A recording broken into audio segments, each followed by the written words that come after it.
Ce mercredi 25 septembre 2024, mercredi alors sombre pour l'Ukraine. Et pendant que les Otaniens et leurs auxiliaires sont en train de tenir des discours creux au Conseil de sécurité de l'ONU, sont en train d'accuser des alliés de la Russie, M. Vladimir Poutine, ses soldats sur le terrain, eux tiennent leur propre Conseil de sécurité. Je parle du terrain en Ukraine, dans l'est de l'Ukraine. Alors, 2 nouvelles localités viennent d'être libérées par les soldats russes en République populaire de Donetsk. Ils avancent, et les hommes de M. Zelensky fuient. Ils continuent de reculer. Ils continuent de perdre les positions. Encore et encore. Que voulez-vous? Il n'y a rien en face.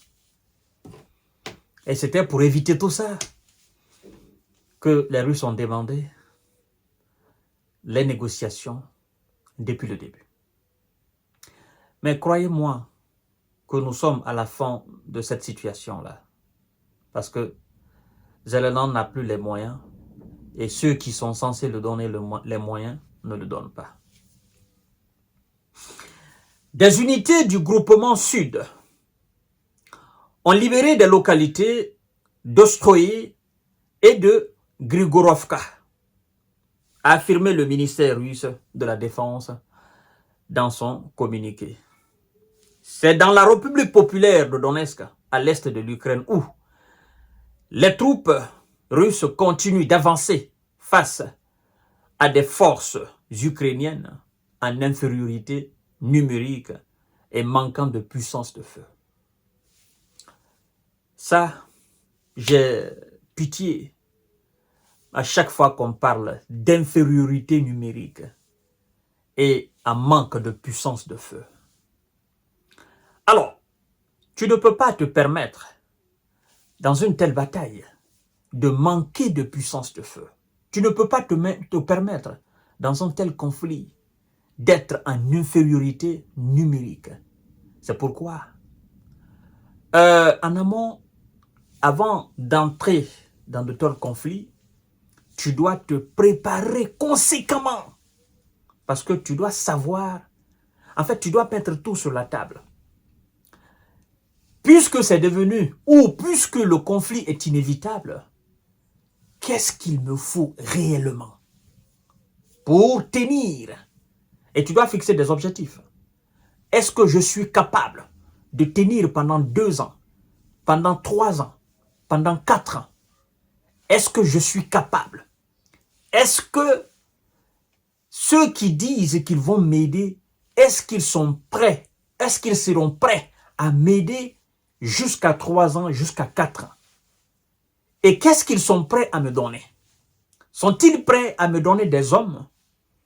Parce que l'effectif militaire, mon effectif militaire, n'atteint pas les 1/4 de celui de M. Vladimir Poutine.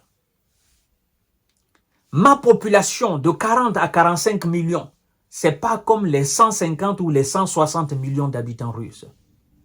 Je n'atteins pas le million de militaires. De l'autre côté, ça dépasse le million.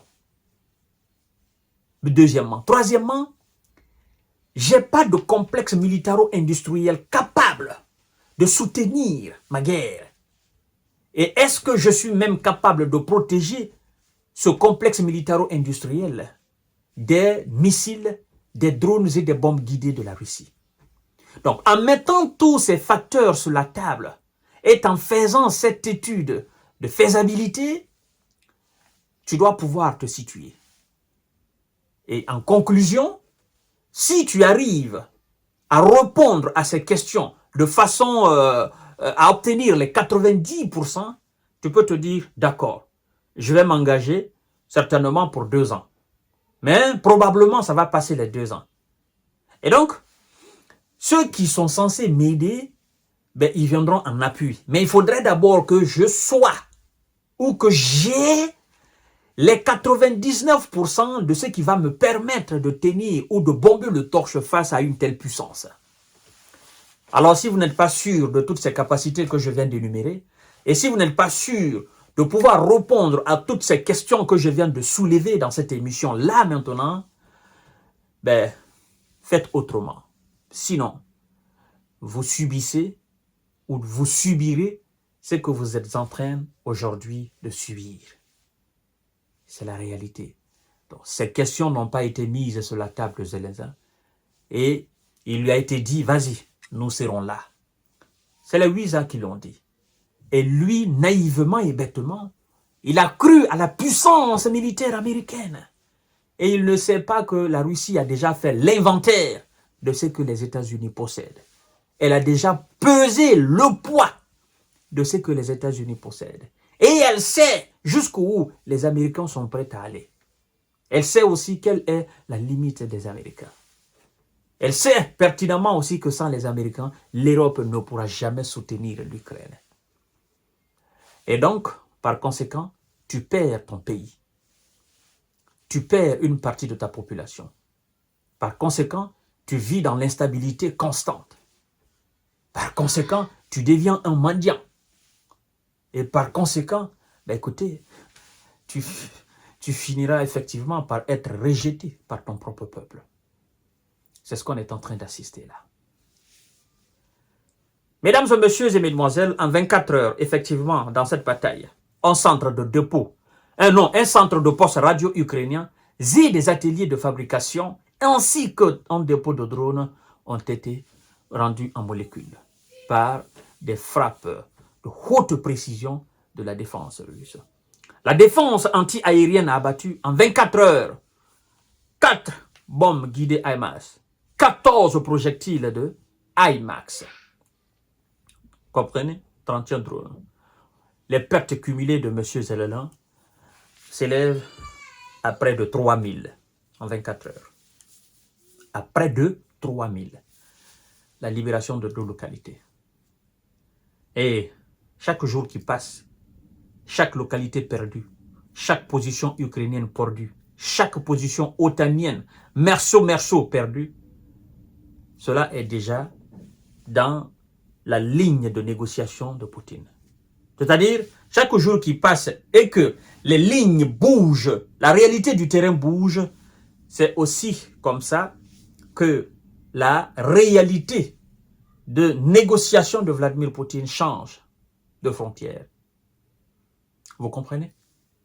Voilà. Donc, quand on parle de négociation, moi, je vise là. Mais les gens ne... En fait, ces gens, vous comprenez, vous qui me suivez, mais ces Occidentaux ne comprennent pas. Parce que le jour viendra forcé où ils vont accepter de négocier avec Vladimir Poutine. Allez en douce. Et le gars, il a déjà dit que le jour qu'ils vont véritablement mettre l'honnêteté et la sincérité, qu'ils vont entamer des négociations, en fait, que la négociation reprendra effectivement au niveau des lignes de ce jour-là. C'est-à-dire que s'il retarde maintenant cette négociation jusqu'en 2025, là où 2025 trouvera les soldats russes sur le terrain en Ukraine, c'est là où la négociation va commencer. Je ne sais pas si vous comprenez. En fait, la négociation ne sera pas sur la Crimée. Là où les hommes de Vlado seront en 2025, en 2026, c'est là où ils vont commencer à négocier. Et s'ils ne le font pas, plus ils vont, plus les lignes bougent. D'ailleurs, comme le patron du Kremlin lui-même a avoué que l'objectif dorénavant était le Grand Donbass, je crois que c'est cet objectif qu'il est en train de viser.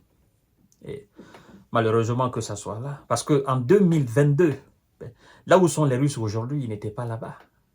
Donc, il y avait possibilité encore de ne pas annexer toute cette zone-là. Ils ne comprennent pas. À tout à l'heure pour notre série d'informations de décortiquage. Merci beaucoup.